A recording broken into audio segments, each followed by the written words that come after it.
We are back on the 415ers, Odyssey Sports Podcast Network, 95.7 The Game, 3 times a week as always, Monday, Wednesday, and Friday.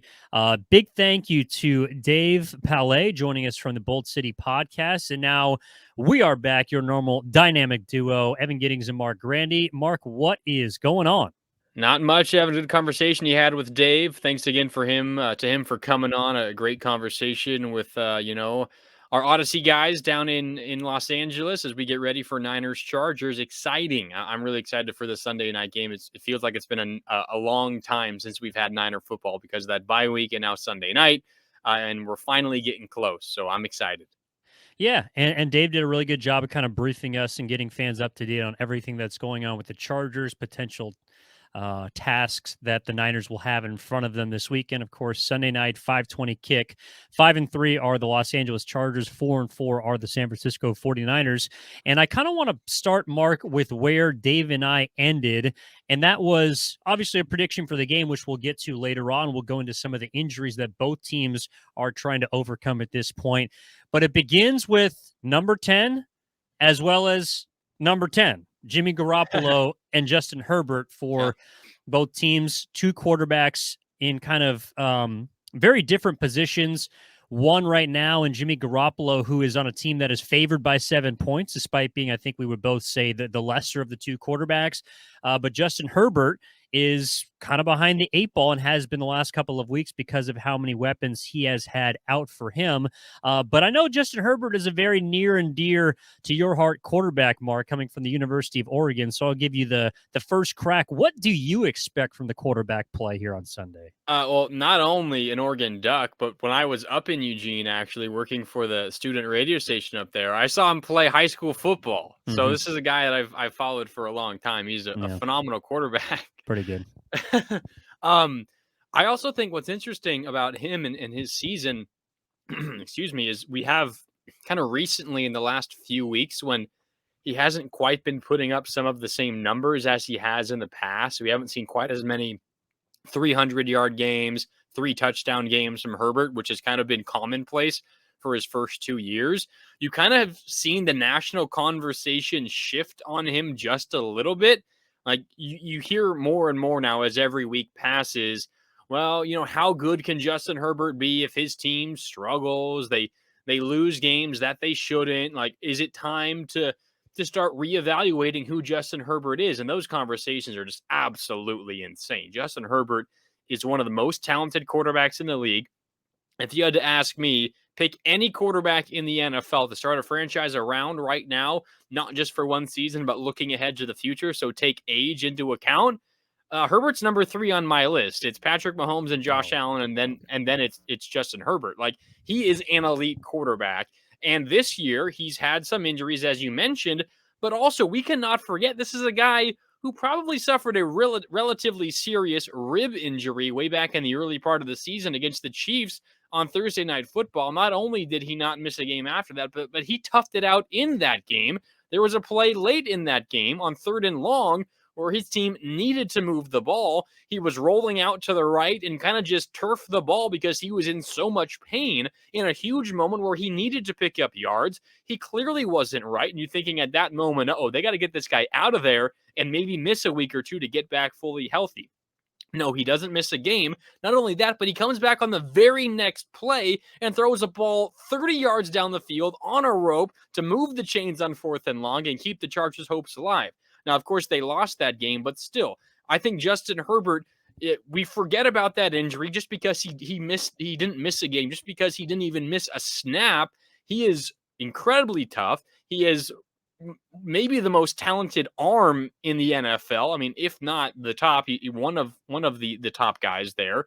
Mahomes and Allen are also in that conversation, but I just have the utmost respect for Justin Herbert, what he's done as a young quarterback with the team that has some talent around him, but has been relatively injured, leading a franchise, a lot of people say is kind of cursed. And a lot of people hold this lack of playoff experience for Herbert against him because he hasn't made it yet in his first 2 years.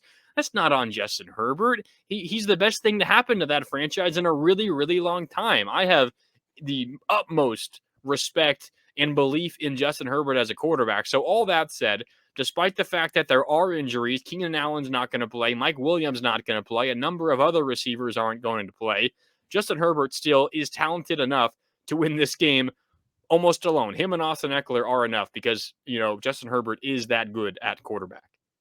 Well, you mentioned it. That is his leading receiver as of Yeah. now, is his running back, Austin Eckler, who has been just about as sturdy as Herbert has been this year. He hasn't been, probably as banged up as visibly as we've seen Herbert, like you mentioned, but 10 total touchdowns this year for Eckler, the majority of them coming in the last 5 weeks after kind of a quiet start for Yeah. him. So he is a bell cow in every sense of the term, and that is who the Niners are basically going to have to stop if they want to beat the Chargers. Now, fortunately, they don't have to worry about too many other options, and Dave kind of laid out some of the names, one being Josh Palmer, who 2 weeks ago was in concussion protocol, but played against Atlanta, was their leading receiver, along with tight end Gerald Everett. That's kind of the other guy, but, you're looking at names. Marc likes Everett. He's on his fantasy team. But if you're looking at the Chargers, I mean, DeAndre Carter, a 29-year-old kind of journeyman. He went to Sacramento State. Stingers up. You're looking at a 25-year-old Michael Bandy, who is an undrafted free agent this season. Jalen Guyton would be the other third option on the outside, but he tore his ACL earlier in this season. Yeah. Donald Parham, who's been the backup tight end, has not really been available due to injury. Trey McKitty, who's a fourth-round pick out of Georgia, has been kind of in and out, not really used that often. So it's pretty much Eckler and Palmer. Those are the two guys you got to worry about on offense, hurting you on both the ground and through the air. So Herbert has just about as tough of a task in front of him as any quarterback in the league. And it's an interesting point you bring up, because Herbert, through his first 2 seasons, was pretty consistent. I don't think he's ever actually thrown for 400 yards, but he has thrown for 300 yards more times than any quarterback through his first 2 seasons than anyone in history. So he has been very consistent as far as the numbers he's put up. But this year, a 90.6 quarterback rating. He hasn't actually been sacked all that much. I believe he's one of the lower quarterbacks as far as sack percentage and sacks taken this season. But he has a theme, or a kind of a flair for the dramatic, if you will, because each of the past 4 weeks, Marc, the Chargers have fallen behind. They basically have spotted opponents double-digit points. They're the only team to do that 4 straight weeks, grant teams and fall behind 10-0 early on in games, since the 1963 Broncos and the 1988 Tampa Bay Buccaneers. Those two teams combined won 7 games. So they're obviously not putting themselves in advantageous positions, but Herbert's the guy that has bailed them out. I'm starting to feel like that luck may run out this weekend against San Francisco, coming off of a bye week. And that's kind of what I want to dig into here and parse through. It's like, I'm just not sure where the Chargers have an advantage in this game. And I think that's one of the reasons why Dave Palais earlier in this episode predicted that the Chargers would lose. And he said this is the first game he's wanted to choose against the Chargers. 34-14 or 34-13, pardon me. Like, there's not a lot that is on the Chargers side statistically that would tell you that this is a team that's supposed to win this game, except for the number 10 in Justin Herbert wearing that lightning bolt on his back. So, like, if they can find a way to limit Herbert. Earlier this week on Steiny and Guru on 95.7 The Game, Dan Fouts came on and said something that is pretty much the only thing that Chargers fans, I feel like, have hope for right now, and it's the fact that you need to defend every blade of grass on the field when Justin Herbert is under center. And to me, if you stop 10, you get the win. That's going to be the name of the game here on Sunday night. Oh, 100%. I think where the Niners have the biggest advantage is probably in their ability to run the ball against this Chargers offense. I mean, or the Chargers defense, excuse me. This Chargers defense works in the NFL at stopping the run. So the Niners probably going to have their way in that, position of the game. If they struggle to run the ball, it's probably, a sign that the Chargers are going to win the game. But the Niners need to run the ball really well. And then to your point about the Chargers passing game and Justin Herbert's big arm and his ability to throw the ball, to every blade of grass on the field, it's going to challenge the 49ers secondary. And we haven't mentioned it yet, but horrible news out of Santa Clara for the 49ers on Thursday. It's Jason Verrett, who reportedly and confirmed by the 49ers tore his Achilles tendon in practice on Wednesday, I believe. And he was probably going to play. It looked like he was going to play in this game. Probably not, 90% of the snaps, but he was going to play at least a handful of snaps on Sunday against the Chargers, the team that drafted him out of TCU. So, one, you think about the football side of things. It's bad for the 49ers because it really hurts their depth. He was the guy that they were counting on in the second half of the season to potentially be their, number 2 corner starting alongside, Mooney Ward. Now they don't have that guy. That's obviously tough and a really terrible break for the 49ers, not only in this game, but for the rest of the season. But then you look at the human side of it too. And I mean, Jason Verrett's been through so much already in his career. Now he has another season ending surgery to go through.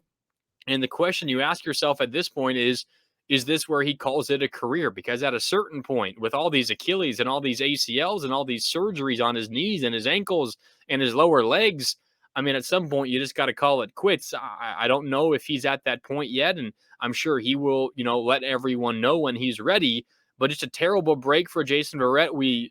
All of our thoughts are with him and his family going through another incredibly tough injury. But just from a football perspective, it's a brutal game and a brutal business. From a football perspective, it hurts the 49ers.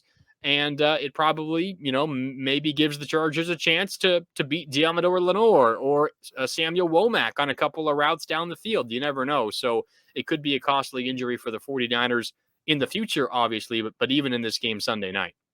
Yeah, and obviously you feel terrible for him. He's a 707 guy. I mean, he's from Yeah. Fairfield. As you mentioned before the episode we were talking, went to, was it Santa Rosa Santa Junior Rosa Junior College College. Yeah. before going to TCU? And just to put it in perspective, I know you mentioned the Achilles, the ACL. That's 2 Achilles tears, 2 ACL tears. And even going back to his senior season at TCU, he has had 8 of his last 10 seasons playing football finish with injury. He tore his labrum his senior year of college. That's the only reason he fell to the late first round before the Chargers grabbed him, hoping that he could kind of bounce back and not fall into that injury-prone story arc that's unfortunately followed his entire career. So it just feels terrible for him. And then from a football perspective, look, I was willing to say that him being back on the field was going to be almost as impactful as Eric Armstead returning for the 49ers, because that's what we talked about last episode. Because when he does play, he is incredible. And it just unfortunately he hasn't been on the field. And now it's looking like he's probably never going to take the field again. Should he so choose to hang him up, it's just hard because Lenore's now going to be the second guy. You're going to have, Jimmy Ward, Womack playing in the slot. Who knows what they're going to do? This week is maybe also kind of a good test for that secondary because you don't have to focus on as many weapons as the Chargers would normally have with, of course, you mentioned Keenan Allen being out, Mike Williams being out. So maybe this is it's interesting. Like, so last week we talked about how the Rams game might have been a great introduction for Christian McCaffrey, not having to shear the football with many other offensive weapons with the absence of Deebo Samuel, Kyle Juszczyk, some other guys on offense.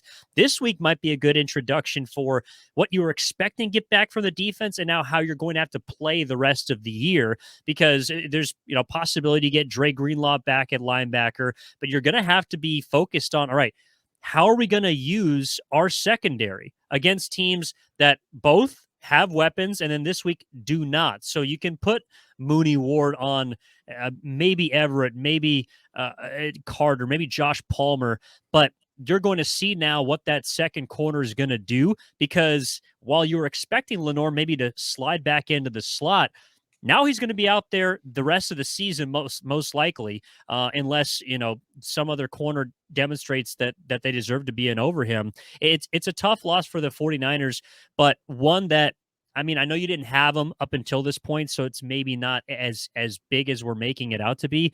But Mark, that definitely hurts, and especially when the Niners, they're coming off a game against the Rams, and Kyle Shanahan is joking about how he doesn't have to go down his injury report and list off guys about who's hurt and who's not, and then you have another season-ending injury during the week.